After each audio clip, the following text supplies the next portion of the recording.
In a crowded neighborhood filled with cracked sidewalks and empty promises, lived a boy named Yalan Ward. He was just a kid, with bright eyes and a heart that seemed bigger than his small body. Every single morning, he would raise a tiny flag outside his apartment and salute it with the seriousness of a soldier. He'd tell his mother, "Someday, I'm going to serve this country. I'm going to protect everyone here." His mom would just smile, kiss his forehead, and whisper, "Keep your heart clean. Yalan, that's your greatest weapon." And he tried. He studied hard, stayed away from trouble, and always helped the elders carry their groceries. He truly believed that kindness could change everything. But kindness doesn't always win. At 16, Jalen's world broke. One night, his best friend Malik Smart, gentle, loved basketball, was caught in the crossfire between two gangs fighting over drug territory. Malik died right there on the sidewalk, long before the ambulance could even arrive. The police called it unfortunate. The politicians called it another statistic. The very next day, the city had already forgotten Malik, but Yalan didn't. Something inside of him shattered. He looked around and realized a hard truth. No one was coming to save his community. No heroes were on their way. So he made a choice, a decision that would change not just his life, but everything. Yalan didn't join a gang for fame, or money, or fear. He did it with a purpose. He started moving like a shadow, slowly and carefully gaining the trust of the streets. He made his own rules. He refused to deal drugs. He refused to hurt innocent people. He refused to take orders from corrupt crime bosses who only cared about themselves. Instead, he started gathering other kids who were lost, just like him, and he gave them a new code to live by.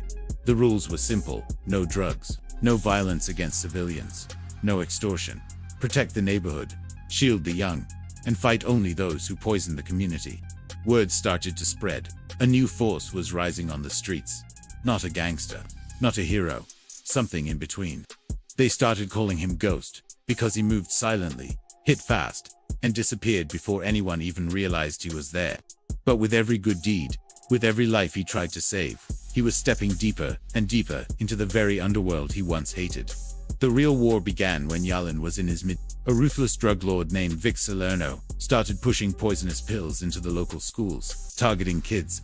Yalan knew he had to make his move. He didn't kill, he didn't torture. Instead, he worked from the shadows. He exposed, he infiltrated, and he dismantled Salerno's operations piece by piece. Warehouses suddenly burned to the ground. Shipment routes collapsed overnight. Account books mysteriously leaked to the police.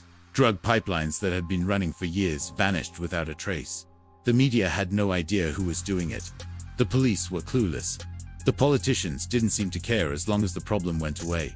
Yalan didn't want fame. He just wanted his neighborhood to be safe. Next, he took aim at a rap empire that was glamorizing violence, misogyny, and drug use. Their music was feeding the exact same cycle of destruction that had killed his friend Malik. So Yalan hacked their accounts, anonymously funded new youth centers with their dirty money, and leaked evidence that completely collapsed the corrupt, dangerous record label from behind the scenes. Every time he struck, he was saving lives. But redemption doesn't just erase a crime. Then came the fall. One cold winter night, betrayed by someone he trusted, Yalan walked into a warehouse. He thought he was there to rescue a group of kidnapped teens. Instead, the police swarmed in. He didn't run.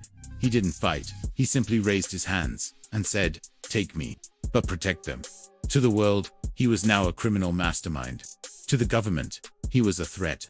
To the system, he was just another statistic, another number to be filed away. They didn't know the truth about him, and they didn't want to know. He was sentenced to 35 years in prison. Most men break inside those walls, but Yalan didn't. He figured if the outside world was going to ignore his community's suffering, he would just have to keep fighting from behind bars. And so his silent war continued, using nothing but letters, coded messages, and the unwavering loyalty of the young men he had once helped on the streets. He began to dismantle criminal networks all across the state. He turned violent gangs into community groups that protected their own neighborhoods. He found ways to redirect drug money into rehabilitation programs for addicts. He secretly tipped off honest cops about weapons trafficking rings. He helped educators start free tutoring networks for kids who couldn't afford them. He reached teenagers on the verge of joining gangs and gave them another path, another choice. He did all of this from a prison library, with nothing more than paper, a pen, and sheer determination. The guards started whispering his name with a mix of fear and respect.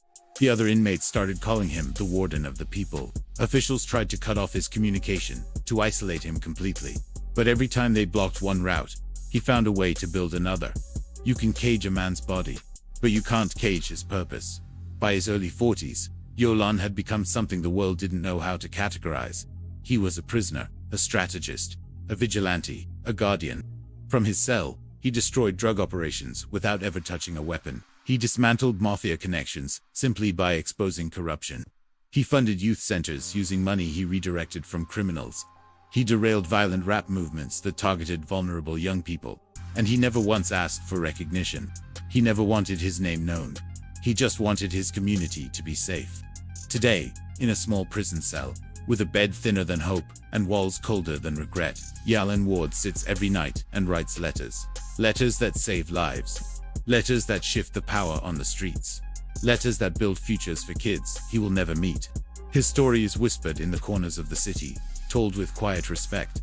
There's a man, locked away, but he's still protecting us. He's not a hero. He's not a villain. He's not a gangster. And he's not a saint. He is simply a man who lived in the wrong time, in the right place, doing dangerous good in dangerous ways. A man the world may never recognize or understand, but the community he protects. They will never forget the ghost who chose to fight for them even from inside a cell. Thank you for watching. If this story moved you, please consider sharing it. And don't forget to subscribe for more stories you won't find anywhere else.